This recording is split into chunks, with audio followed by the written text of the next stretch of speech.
Hi, I'm Scott, and I'd like to welcome you to today's Women at Google and Authors at Google presentation. Today's author is Susan Faludi. Susan has been described as a relentless reporter, an unapologetic feminist, and a brilliant scourge. She graduated from Harvard University in 1981, where she wrote for the Harvard Crimson and became a journalist, writing for the New York Times, Miami Herald, Atlanta Journal-Constitution, San Jose Mercury News, and the Wall Street Journal, among other publications. Throughout the 80s, she wrote several articles on feminism and the apparent resistance to the movement. Seeing a pattern emerge, Faludi began to write Backlash, which was released in 1981 and won the National Book Critics Circle Award for nonfiction. Today's book is The Terror Dream, Myth and Misogyny in an Insecure America. Maureen Corrigan of NPR's Fresh Air says, Faludi here has once again described the pushback, the demand to retain the straitjacketed roles that tell us what a man and woman should be. With rigorous insistence on truth, not comforting stories, Faludi proposes we can still awaken from the terror dream. So please welcome to Women at Google, Susan Faludi.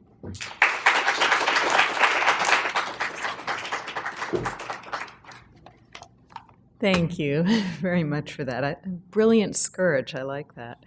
I was thinking on the train ride down here how much my research has been so transformed by Google.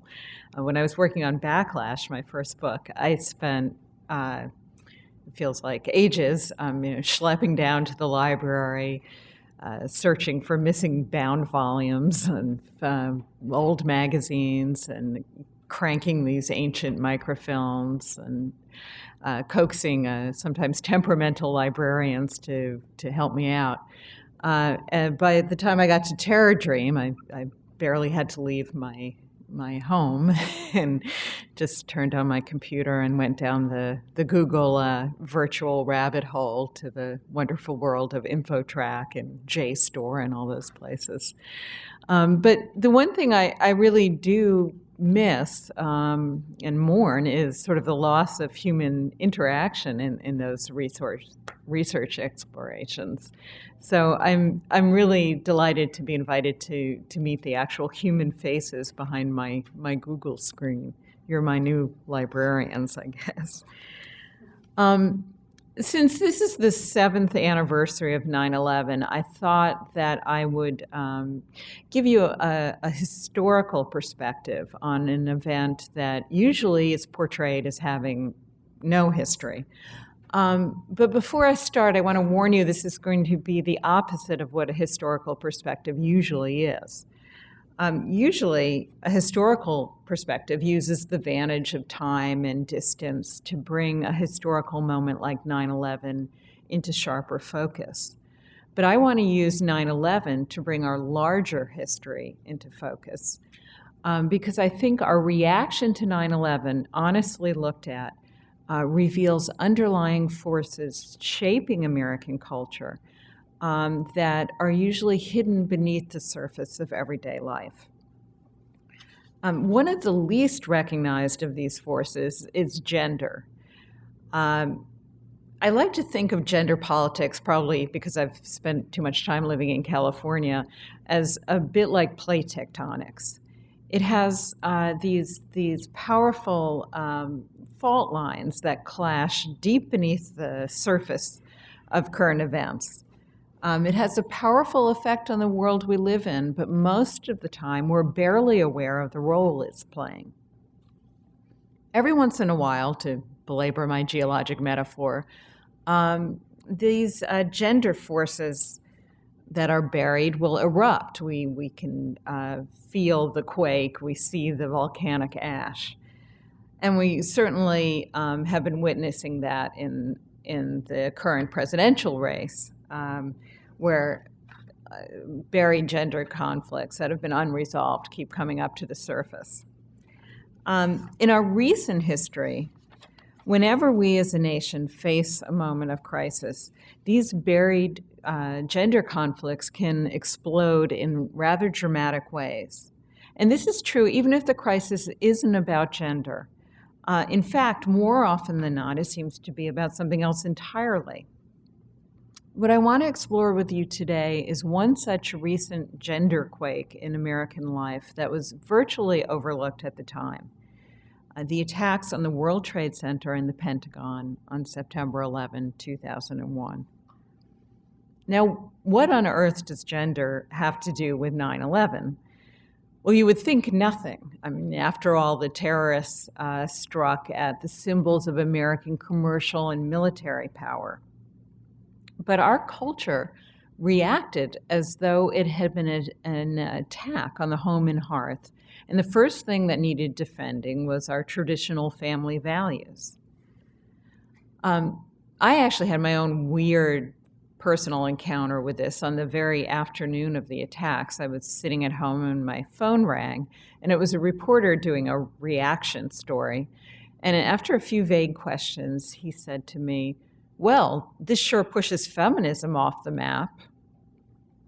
In the next few weeks, I got several more calls like this from reporters who were working on stories about how 9/11 would cause women, quote, to become more feminine and to look for muscle men to, quote, protect them from attack in the home.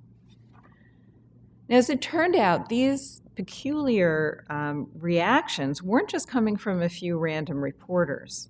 The national culture at large responded to the attacks in ways that, on reflection, are truly strange and disturbing and beg for explanation. By the end of October 2001, the New York Times ran 4 articles claiming that 9/11 was going to cause single women to repent their independence and rush to the wedding altar. One of these stories actually advised single women to take as their model the Twin Towers, which the article claimed were like a Mr. and Mrs., a, quote, long married couple caught up in a 30-year romance. Single women who didn't hurry up and get married, the New York Times said, would be seen as, quote, out of sync with the country's renewed sense of purpose, small-minded, and, quote, unpatriotic. You could see this sort of line forming all over the media. News weeklies predicted that 9/11 would take a deep mental toll on the unmarried because they would have no one to call on their cell phones if their plane was hijacked. 9/11, we were also told, was going to induce not only a marriage boom, but a baby boom. New York Magazine said that having babies was women's patriotic duty. The media even predicted that women would want to go back to full-time homemaking in response to 9/11. Time magazine declared that it was now, quote, a time of housekeeping, and women should stock up on sewing machines and roasting pans. Stay home, the magazine instructed. Sew your own drapes and dresses. And TV programmers also announced that the new, quote-unquote, post-9/11 inspired shows for the new season would feature career women returning to the home. And even the fashion industry promoted what it called post-9/11 crisis couture, baby doll and, quote, virginal white dresses that were, as Vogue magazine put it, no longer about dominance and power. Now, some of this just seemed goofy, but it also had a very serious side. Right after the attacks, there were an alarming number of articles and commentaries accusing strong women, specifically feminists, of weakening our military, undermining our resolve to fight, and even siding with terrorists. Many feminist critics were vilified in extremely ugly ways. Female commentators who questioned the party line on 9/11, from Susan Sontag to Katha Pollitt to the novelist Barbara Kingsolver, were called, quote, morally deranged, bad mothers, evil, and, quote, shockingly similar to Osama bin Laden.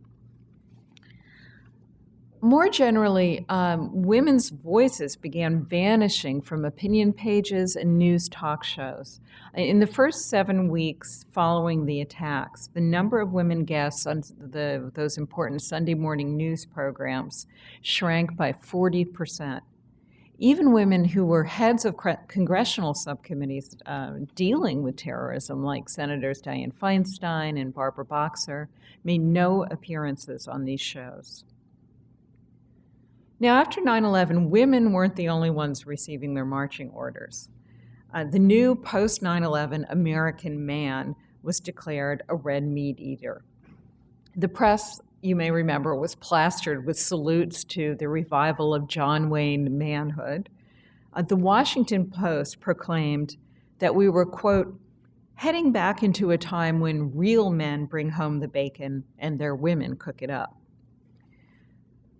Our political leaders were reimagined as action heroes who were going to come to the rescue of cowering security moms. The media dubbed President Bush Superman, Batman, America's Dragon Slayer, and gushed about his weightlifting abilities and his time running the mile. Vanity Fair called Bush and his cabinet members the Magnificent Seven, and gave them all comic book hero names. So Attorney General John Ashcroft was called the Heat, and Vice President Cheney, the Rock. On television, the new manly man was increasingly a violent vigilante. The group Human Rights First did a study in which they found that acts of torture on primetime television went from fewer than 4 a year before 9/11 to more than 100. And the torturers, who in the past were almost entirely the villains, were now so often the heroes. These were heroes that were emulated by so many U.S. soldiers in Iraq that the military brass finally met with the producers of the show 24 to plead with them to stop exalting torture. If this were all confined to TV dramas, we might see it as relatively harmless. But it began to take over our public life, starting with our presidential politics. Going back to the 2004 presidential campaign, you may remember how the candidates were sort of competing for the title of Davy Crockett in chief, bragging about their gun collections, rushing to duck blinds, shooting wild animals, and waving the bloody pelts at journalists, and vowing to protect, quote, mothers and their children from marauding terrorists in the suburbs. You could see these rescuing hero fantasies playing out in all kinds of ways, like the famous campaign ad photo of Bush giving a protective hug to a girl whose mother had died in the World Trade Center, with a voiceover of her saying, "He's the most powerful man in the world, and all he wants to do is make sure I'm safe." This was an ad, by the way, that political analysts believe was crucial to winning Bush re-election in the key swing states. You could see it also in all that rhetoric about how we were going to save the women of Afghanistan from their burqas or rescue the Iraqi women from Saddam Hussein's quote-unquote rape rooms. There was one rescue episode that really helped me to make sense of all this. You remember Jessica Lynch, the Army private who at the start of the Iraqi war was injured, captured, and put into an Iraqi hospital. And the U.S. military made a big deal about how they had sent in this crack special ops team to wage a fierce fight against the bloodthirsty Fedayeen holding her hostage. The only thing is, there was no fight, and there were no Fedayeen in the hospital at the time. It was just a bunch of doctors and nurses who were taking care of her and who were actually trying to return her to the U.S. military. But the story of that daring raid and the helpless rescued girl was very important to us as a culture. We clung to it, no matter what the facts. The truth of 9/11 was that the American government had not protected its citizens. We'd been proved vulnerable. We'd been attacked, and we'd been shamed. And yet, here was our culture, month after month, spinning delusional tales about dramatic rescue missions and muscle-popping political leaders. You could see this in the way that the Old West got trotted out. Bush spouting lines from old cowboy movies, the cabinet announcing that it was dining the first week on, quote-unquote, a Wild West menu of buffalo meat. And our pundits describing repeatedly the war on terror as being like back to the days of fighting Indians on the American frontier. Now, that last line is pretty interesting, because what frontier were they talking about? A mythical frontier where John Wayne rides to the rescue of the captive white maiden. A frontier where the quote-unquote heathen enemy always loses and the white settler always saves the homestead. But our actual earliest historical experience as a country tells a very different story. It's a story of vulnerability and shame, exactly the emotions we really felt on 9/11. You know, after 9/11, everybody kept saying, this is something that's never happened here before. America is not a place that's vulnerable to attack on home soil. But actually, for the first 200 years, the central feature of colonial and early American life was being attacked on home soil. Now, granted, this was home soil that the white settlers had taken from the native population. Nevertheless, from the settlers' point of view, they felt that they were being attacked by people they regarded and demonized as non-white, non-Christian terrorists. These were deeply traumatic attacks for all concerned. In King Philip's War, for example, which was the formative confrontation between white settlers and the New England tribes, 1 of every 10 men of military age in the Massachusetts Bay Colony was killed in 1 year. 2/3 of New England towns were attacked. More than half were utterly destroyed. And the society fell into what came to be known as the Great Crisis. Indian suffering, needless to say, was far worse. These harrowing conflicts dragged on well into the 18th century and reduced early American settlers to a state of perpetual insecurity, to what frontier historian Richard Slotkin called, quote, an atmosphere of terror. How did we as a nation respond in the years to come to this foundational experience? Largely by covering it up with the creation of a national myth. Beginning in the 18th century and culminating in the Victorian era, our culture, its journalists, politicians, novelists, concocted a fantasy that post-revolutionary America desperately wanted to believe. A myth of ourselves as triumphal masculine rescuers, the myth of American invincibility. And it's that myth that America revisited after 9/11.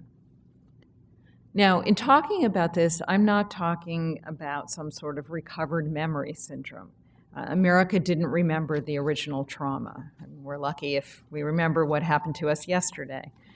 But what I'm talking about is a tangible cultural heritage, a worldview whose instructions are handed down to us generation after generation in everything from news accounts to novels to TV scripts.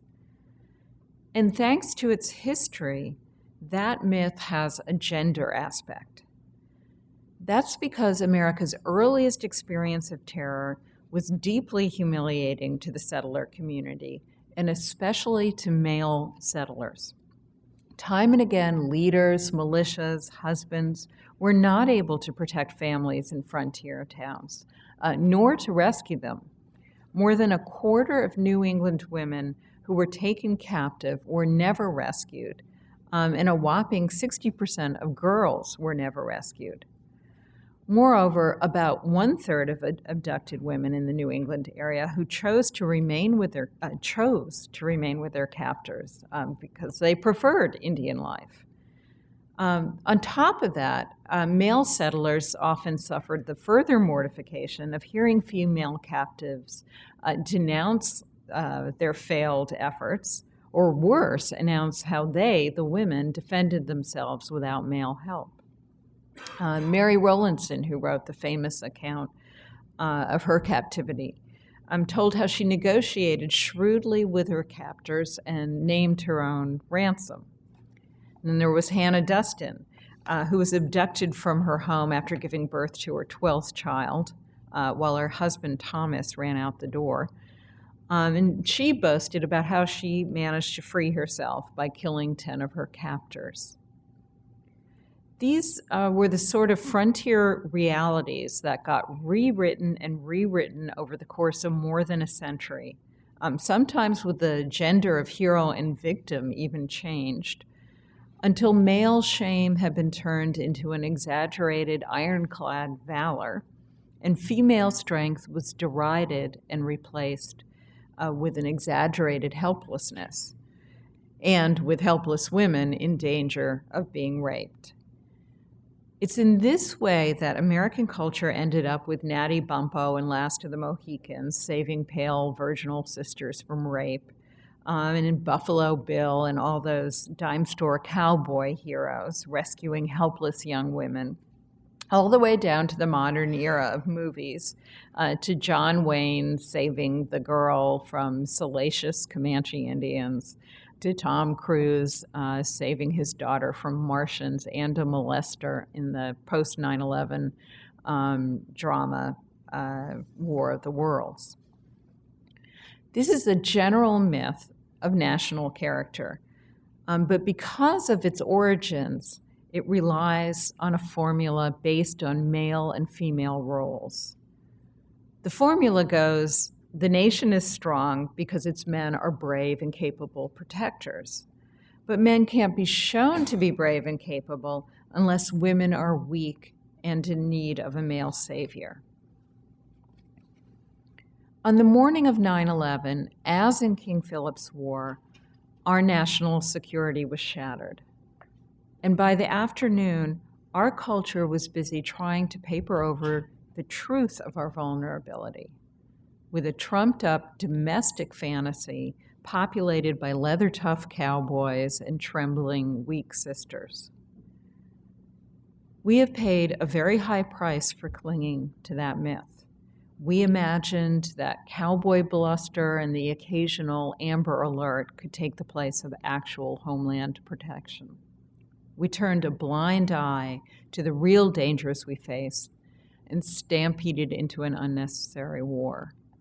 And we all know the costs, the lives lost and ruined, the tortures perpetrated, the civil liberties jettisoned, and the damage done to our credibility and standing in the world. But if 7 years out, a lot of Americans are ready to ask some hard questions about our response, then 9/11 may also present an opportunity, a chance to inspect forces long hidden in our history and long damaging to our political, cultural, and moral life. I want to thank you so much for listening.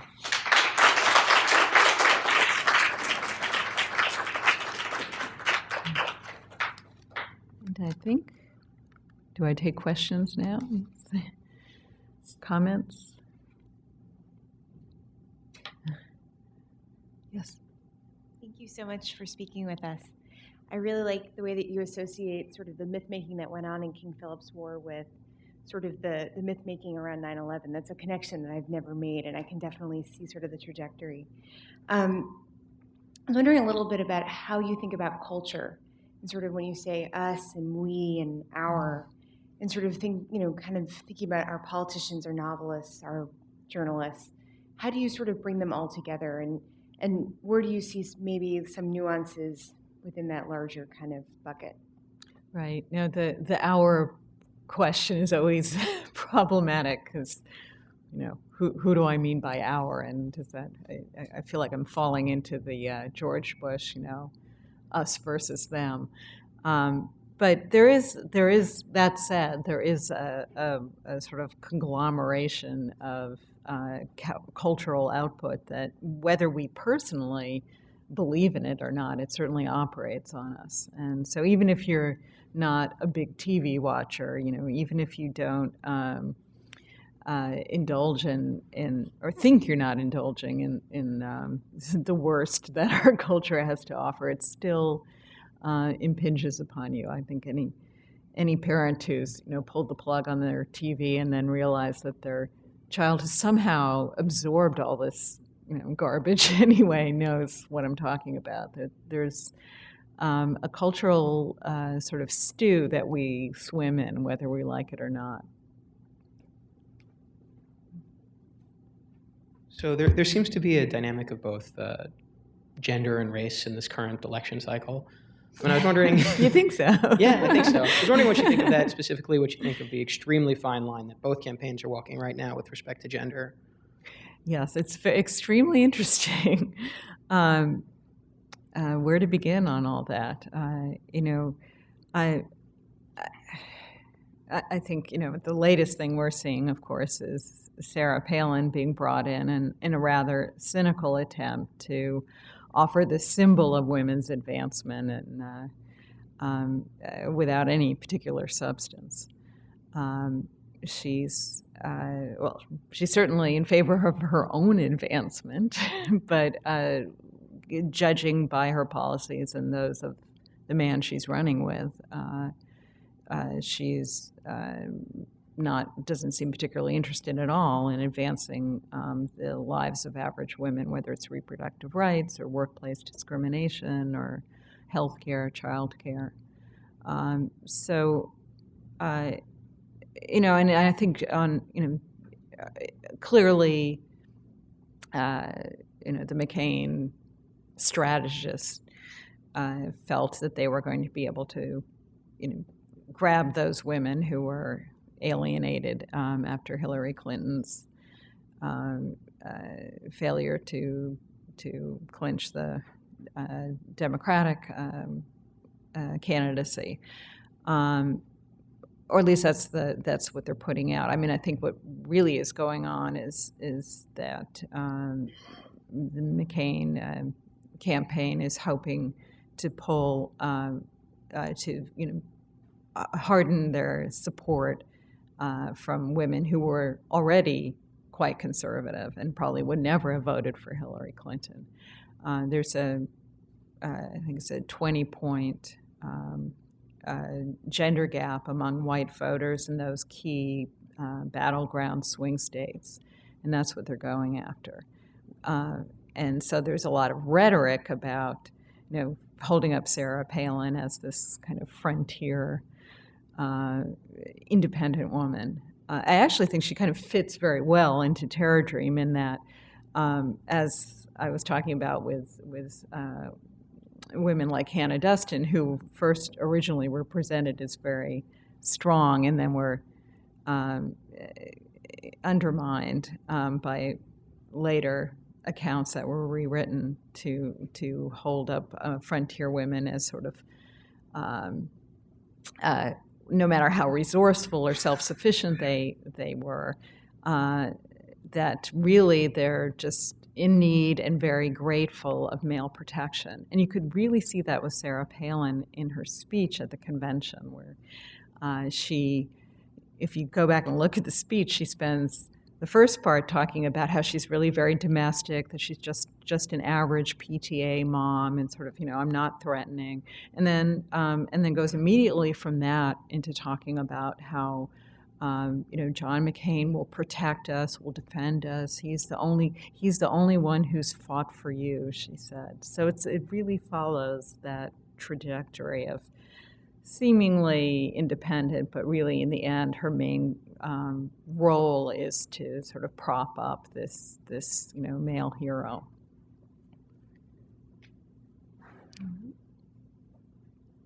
Thanks so much for coming. One of the things that I've noticed in political discourse since 9/11 is sort of our movement away from a tolerance for the gray as a country and much more embracing of black or white, with us or against us. And very little tolerance for sort of political discourse that doesn't necessarily have a right or a wrong answer, that issues can be confusing and that there can be good things and bad things on both sides. I wonder if you might talk a little bit about that or tell me what your thoughts are about that in relationship to the male-female thing, because I do feel that sort of typically women are a little bit more able to tolerate uncertainty. And so I think that I'd love to hear what your thoughts are about that and about how that has affected our standing in the world and our foreign policy kind of relationships. Right.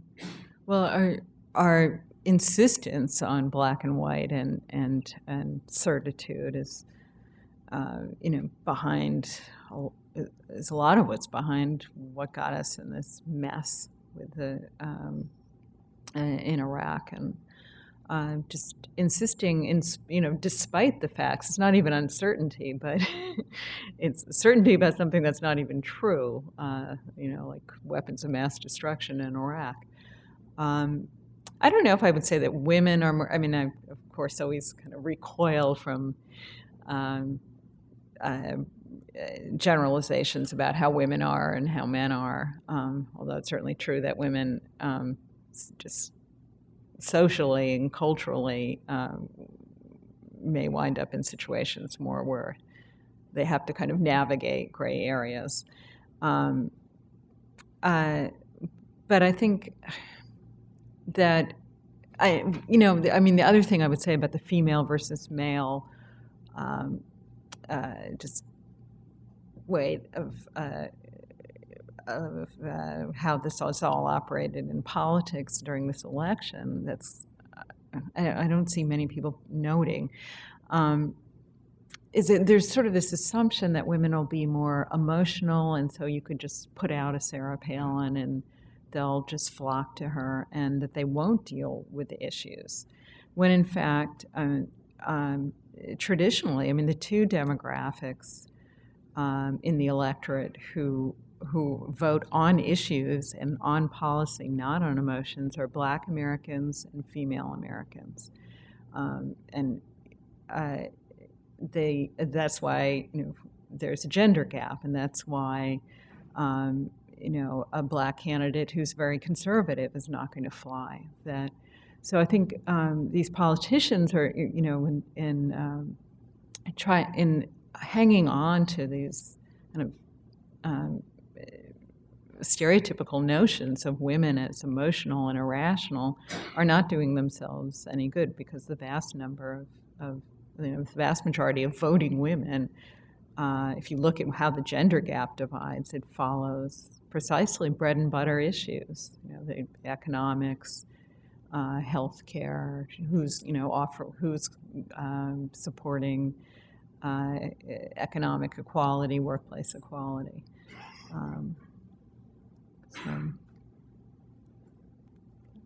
Anyone else? Thank you for coming very much.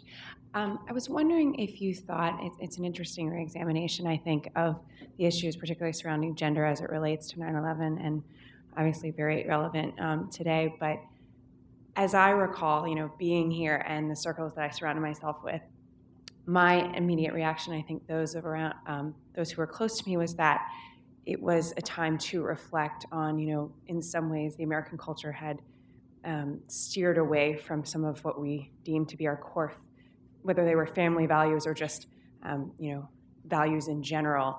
And so for me, it was a, reexamination of that, rather than just, and maybe, veering away from commercialism and things like that, which was partially what, we have said it was being attacked.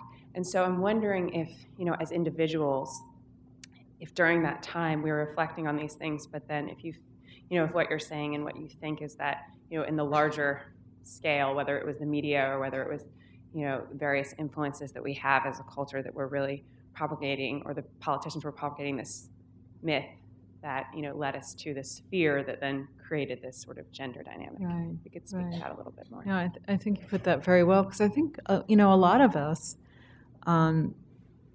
reacted to 9/11 as human beings, feeling we just want to be, this terrible event has happened, and we want to be, draw closer to people we care about, and, this sort of desire to burrow in with family and friends who you love is a natural reaction. And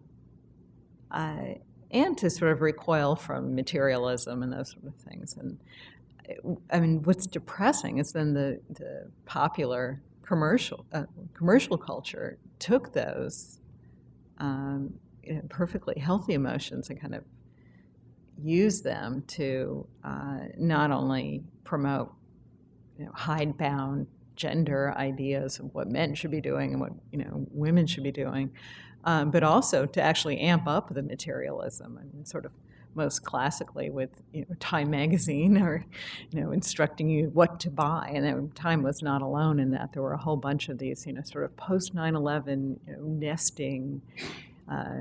I think it was Newsweek had an article called "Nesting Instincts," where all about how everyone would want to run out and buy these new love seats they had come out with that were sort of 1.5, so mother and child could sit in these chairs.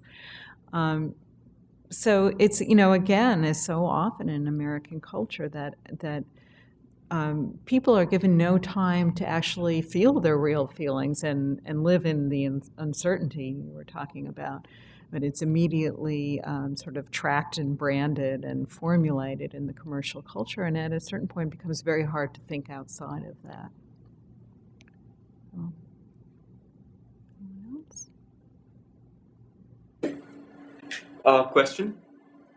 Question remote. Can they hear? Can you hear us? I can hear you. Oh, okay.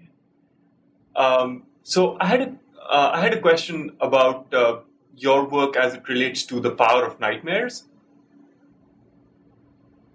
I'm sorry? Can you hear us? So there's this set of documentaries called "The Power of Nightmares," in which it's argued that a lot of this culture of fear was malicious and actively encouraged by both mass media and politicians, rather than just being a knee-jerk reaction. And well, I mean, I think again, it's you're raising a point, good point that's in a way similar to what we were just talking about with the, you have these real emotions, and then there's the culture that, I'm sorry, I keep talking to the screen. You're not even actually there. So, yes, there's real fear, of course, but what's done with that fear is an entirely different question. I mean, certainly, after Pearl Harbor, the FDR took a very different approach to dealing with American fear and to bolster people's feelings of confidence and support for each other. And so it's, I don't think that, I don't know. I mean, the Bush administration, I'm sure, very cynically was playing on people's fears. I'm not sure that the media was. I think the media just kind of mindlessly goes along with things. But it all, in the end, whether it's consciously calculated to induce fear or not, it has the same effect. Yeah, I think you had a... Again, thank you for coming. Thank you. It's been really interesting to hear what you've had to say. And what I'm curious about is, so there were all these, all that you trotted out the examples of this playing out. And were there any media outlets or organizations or anything that did not tend to do that, or perhaps even went against that? And if so, I'm curious what they are, so that we might encourage or support them. And Mm-hmm. Right. Well, I'm afraid it's a very short list. There were a few. Interestingly, I mean, some of these female commentators that I was talking about, were just singled out and trashed. In particular, were trashed by their fellow and sister journalists. So. And they became sort of an object lesson to others. So as time, very quickly, there was kind of a backing off and fearfulness of dissenting. What's interesting, there were two male journalists who were actually fired for their dissenting opinions, and in both cases, they said something that was actually sort of could be perceived as emasculating to Bush. I mean, one of them commented on how he had skedaddled, like a scared child, and the other reporter had sort of a similar phrase. And I thought it was interesting that it was, again, you see this sort of operation of gender anxiety under the surface of, I mean, that wasn't, when they were fired, they were told that they weren't being objective. They weren't told that they were being indulging in masculine humiliation. But the tragic thing was that there was very little dissent until much later. And a lot of those journalists who really just, parroted the party line have never really done the soul searching that I think we need as a culture to get beyond this. I mean, a lot of them act as if they had nothing to do with cheerleading for our rush into Iraq, when in fact they had plenty to do with it.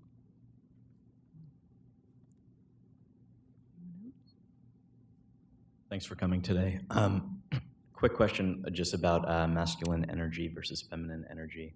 So how did it come to be, in your opinion, that people, when faced with terror, kind of flock to the masculine energy? What caused that to happen? Or is there something to be said that masculine energy inherently fosters that kind of feeling in people, and that's why people are attracted to it, versus masculine energy trying to put down feminine energy? Well, as you can imagine, I don't quite buy into the, masculine versus feminine as eternal verities. I think this is all, massaged by culture, by our history. I mean, much of what I'm talking about in Terror Dream is how we had this whole history that we needed to repress in a way, and we did it by by really inflating, so-called masculine energy. And you can go back and look in culture, look in historical moments where actually feminine energy is what what people are drawn to. I mean, certainly the whole kind of worship of Mary and in the Middle Ages as a way of getting through a hard time. So there are many different ways that people can deal with fear and a desire for protection. But in our culture, the sort of immediate knee-jerk reaction is, bring out John Wayne, who's only one kind of masculine energy. Thankfully, there are, I think, better forms than, some cowboy actor who's never actually seen military action, but knows how to wear a cowboy hat.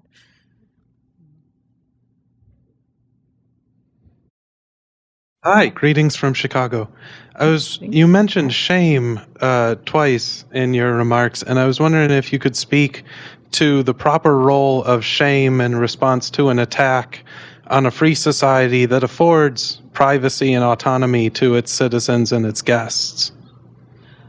Well, I think shame can also be a chance to really can be a learning experience, can be a chance to inspect certain assumptions, to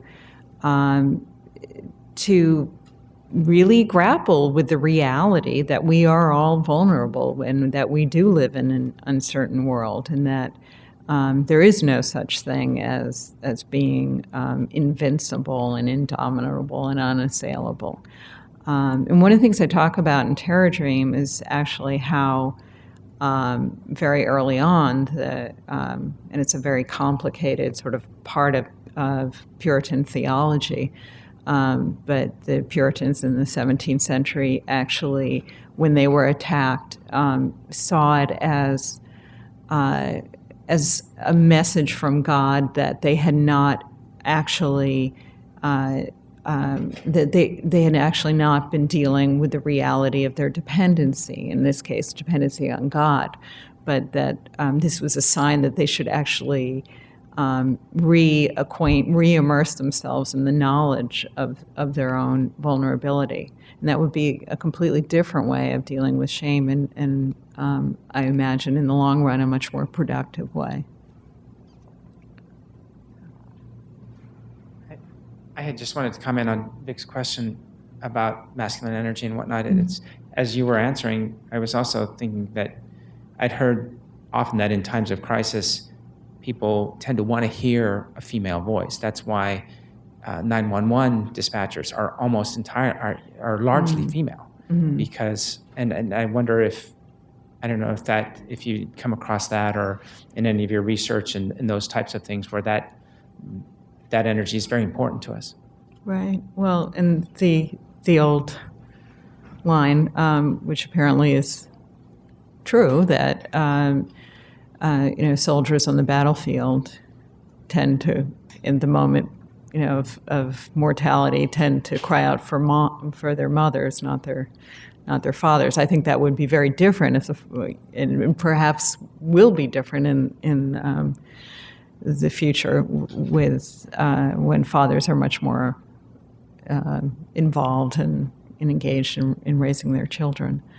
But I think that it really is a matter of who took care of you and who really cared for you when you were young. And through much of our history, that's been generally the mother, but that doesn't mean that biologically that has to be the reality.